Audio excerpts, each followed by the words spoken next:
you. Today's topic is resultant intensity of electric field in axial position due to an electric dipole. Means कि किसी वैद्युत विद्रोह द्वारा अक्षीय स्थिति में परिणामी वैद्युत क्षेत्र की तीव्रता ज्ञात करना एक लंबा डेरिवेशन है। इसको हम आज छोटे पार्ट वाइज में करेंगे। तो सबसे पहले हमने परसों बात की थी कि इलेक्ट्रिक डाइपोल क्या होता है। इलेक्ट्रिक डाइपोल दो आवेशों का ऐसा निकाय जिसमें कि दो आवेश समान परिमाण के होते हैं परंतु उनकी प्रकृति एक दूसरे से विपरीत होती है। एक पॉजिटिव है तो एक नेगेटिव होते हैं और एक दूसरे से शॉर्टेस्ट डिस्टेंस 2l पर निर्भर होते हैं। तो उस पूर्व जानकारी के आधार पे हम इसको स्टार्ट कर रहे हैं। तो सबसे पहले हम एक इलेक्ट्रिक डाइपोल ले लेते हैं, that is -q and that is +q, A and B having the distance between both these charges is 2l. O is the midpoint. अब मिड पॉइंट है अकॉर्डिंग टू डेफिनेशन के, अकॉर्डिंग टू हेडिंग के हमारे पास इतना सा ही diagram बन पा रहा है कि एक इलेक्ट्रिक डाइपोल ए बी है, उसके बीच का पॉइंट आपका ओ है। अब इसमें से आपको अक्षीय स्थिति में निकालना है तो एक्सियल पोजीशन में ठीक इसके मिड पॉइंट से मैंने सपोज कर दिया आर डिस्टेंस पे कोई एक पॉइंट आपका सी है। ये पॉइंट सी है जो कि आपके इलेक्ट्रिक डाइपोल से आर डिस्टेंस पे है। ध्यान देंगे ओ बिंदु से बिंदु सी की दूरी, the distance of point C from point O that is R. तो इस बिंदु सी पर हमने जो कि एक्सियल पोजीशन में है परिणामी वैद्युत क्षेत्र की तीव्रता ज्ञात करनी है। अब इसके लिए चूंकि इंटेंसिटी जो है आपका वेक्टर क्वांटिटी है तो +q की बात सबसे पहले करते हैं। अगर हमने इंटेंसिटी निकालनी है तो उसके लिए हमें पर्टिकुलर +q और -q आवेश की दोनों की बिंदु सी तक या बिंदु सी की इन दोनों आवेशों से दूरी ज्ञात करनी होगी। At first, the task is to find or to measure the distance of either +q or -q to that point C at which we have to find the resultant intensity. तो बात करते हैं पहले +q की।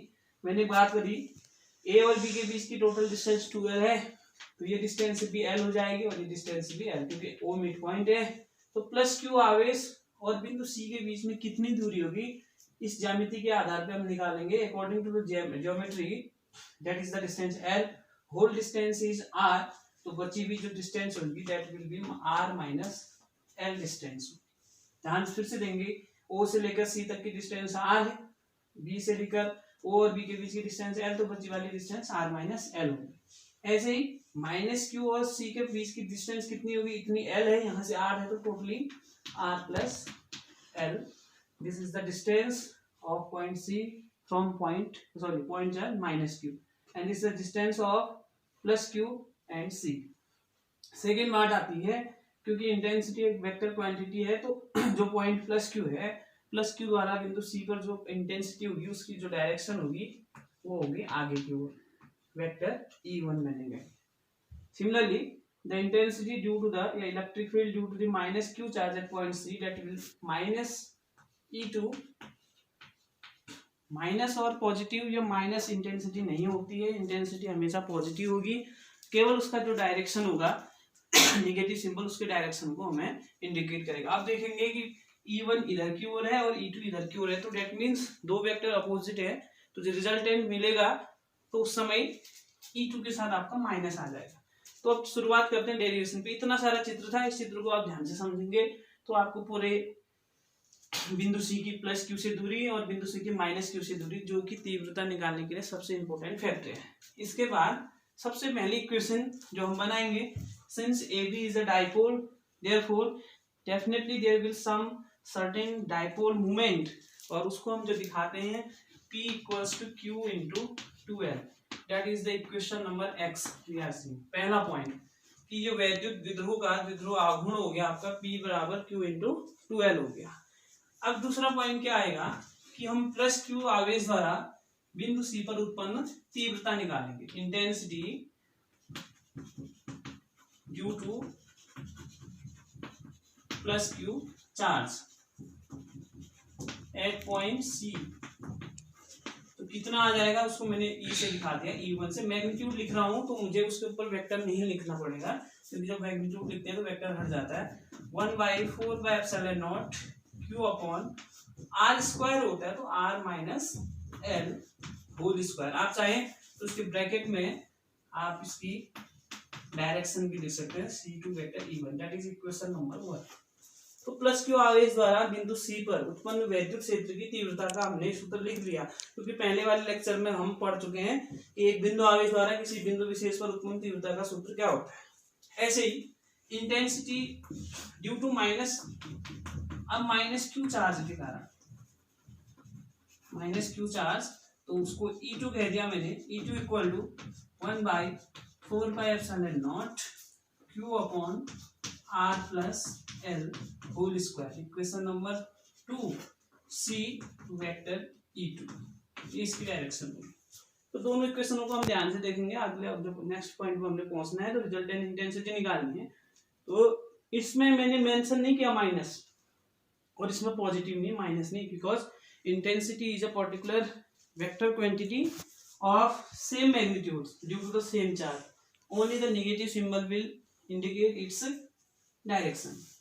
अब हमें equation x भी मालूम है, 1 और 2, ये तीनों इंपॉर्टेंट इक्वेशन आ गई। इसके बाद अब हमें रिजल्टेंट इंटेंसिटी चाहिए। बिंदु C पर अगर आपको परिणामी वैद्युत क्षेत्र की तीव्रता चाहिए, तो फोर्थ जो स्टेप आ गया, therefore resultant intensity, resultant intensity क्या हो जाएगा, suppose that is vector E, vector E equals to vector E1 plus, as I said before, minus vector E2, because equation number 3 E2 is in the opposite direction, that's why I have indicated here minus symbol. Now only the magnitudes E equals to E1 minus E2, that is equation number 4। अब हम क्या कर देंगे, equation 1, 2 से इसमें सारी values को हम पुट अप कर देंगे। तो 1 और 2 आपने ध्यान से देख रखा है। देयरफॉर फ्रॉम इक्वेशन 1, 2 एंड 4, तो इसमें हम वैल्यू रख देंगे 1/4πε0 Q upon R minus L whole square minus 1/4πε0 Q upon R plus L whole square. Question number 5, after solving this क्या कॉमन आ जाएगा, Q/4πε0 कॉमन आ गया, Q अपॉन 4πε0। अब जो अंदर बचा आपका 1 upon R minus L whole square minus 1 upon R plus L whole square.